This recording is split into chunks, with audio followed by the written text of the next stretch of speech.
Hi, here we are with the Victorianism essay. It says, choose one of the following topics to construct an argumentative essay based on research and your own close reading of the primary text. The first question, how did Robert Browning's concept of dramatic monologue influence subsequent literature in the 20th and 21st century? Choose one of his poems from the syllabus and one work from the 20th or 21st century originally written in English in order to make your case. Okay, so what am I asking about here? So we have Browning's dramatic monologue, which I hope, of course, you've already studied. You read the Greenblatt prefatory material about the notion of dramatic monologue. For lack of a better expression, we have a very unreliable narrator, right? We're seeing things through the lens or the view of a character, and characters are by definition subjective. And not only that, but often, of course, Browning's case, right, that subjectivity is very unreliable for the reader. That is to say, we have to read between the lines to try to figure out what's really going on, because we're not really told the truth, or shall I say, the truth is different for everybody.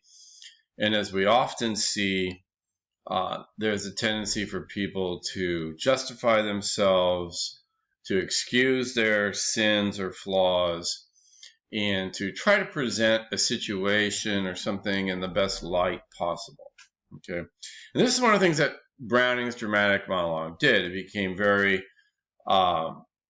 much a roadmap for later literature, as I said, in the 20th and 21st century. So I want you to choose one of his poems from the syllabus. There are 4 of them.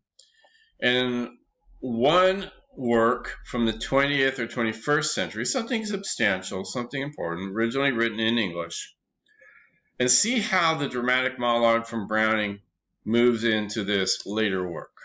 Okay? That's one possible writing topic. Another possible essay topic, how does Elizabeth Barrett Browning's Aurora Leigh, right, her famous verse novel, continue the work started in Mary Wollstonecraft's essay, A Vindication of the Rights of Woman? How might Barrett Browning also be seen to differ from Wollstonecraft in arguing about the role or roles of women in the 19th century?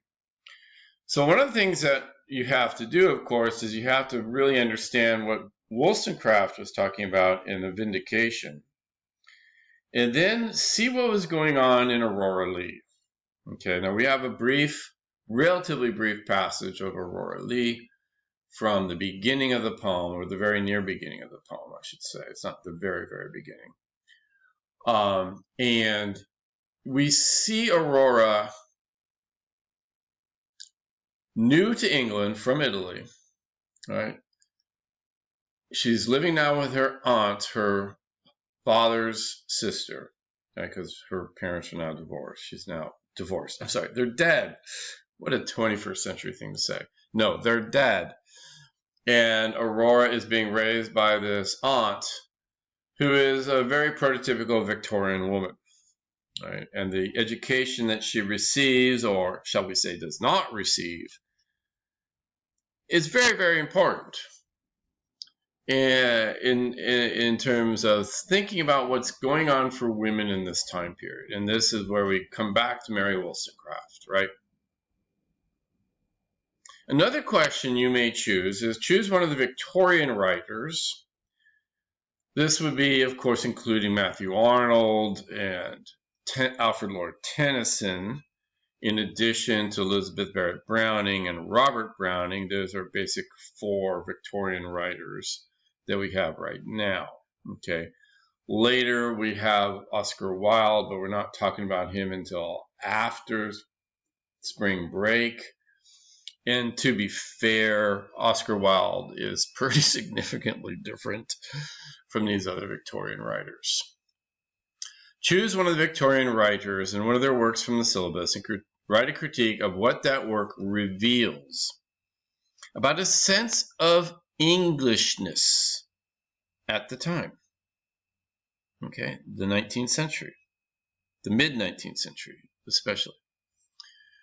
A successful essay should first define what that concept means for Victorian England. So you'd have to do some pretty decent research. And it would dive into, I believe, a successful essay on this topic would dive into the issues that faced the Victorians, right? The kind of issues that concerned them. Now, Greenblatt in his book does a great job of introducing us to these things, including such issues as the Industrial Revolution, the expansion of the English Empire around the world, and the kind of, the issues connected to that are quite significant, actually. The rise of women, right? And I know that when we think of Victorian women, we think, oh, they're, closed up. But the reality is women are becoming better educated. We're seeing women as writers, and while their social roles are certainly very constricted still in this century, there's no doubt about that. A lot of groundwork is being laid.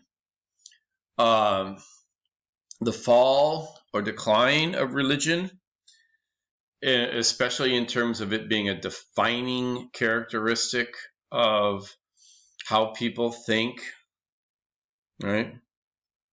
So look into these different issues. You have class going on, labor class, right? Labor class issues. You have, Marxism begins, of course, not necessarily in England, although Marx was in London.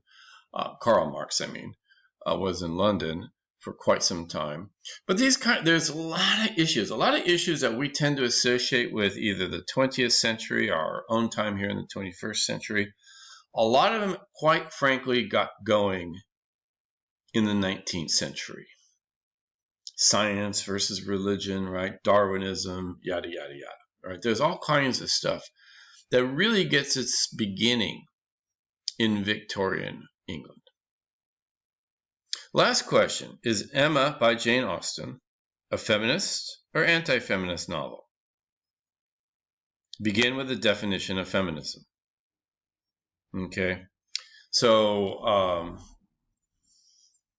there's a lot to say about Emma. There's no question about it. But one of the central questions, I think, is this issue of how women are portrayed. And is it essentially an empowering thing, or is it not an empowering thing?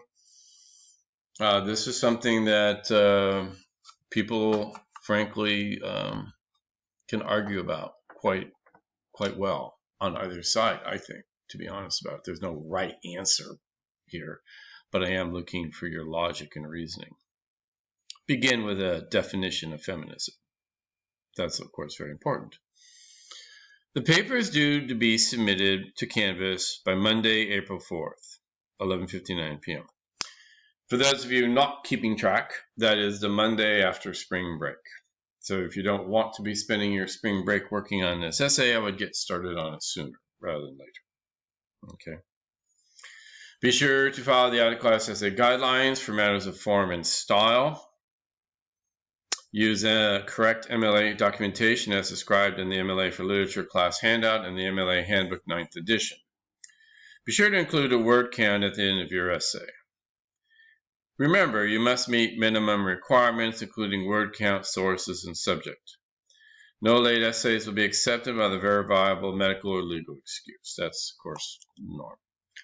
The minimum requirements are pretty much the same as they were in the first paper. Should be 1,000 to 1,400 words. I can be a little loosey-goosey about the top end. At 1,400, you can go a little longer if you wish. Do not, please, go longer. Do not go shorter at all, ever, never. Okay, do not go shorter.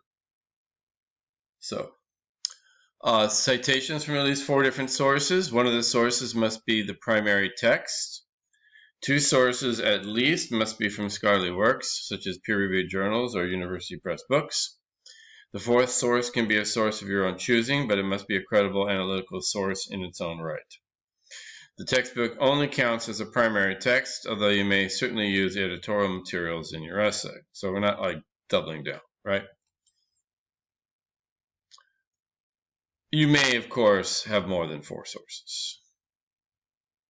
And please remember correct MLA format in presentation and documentation, including correct works cited.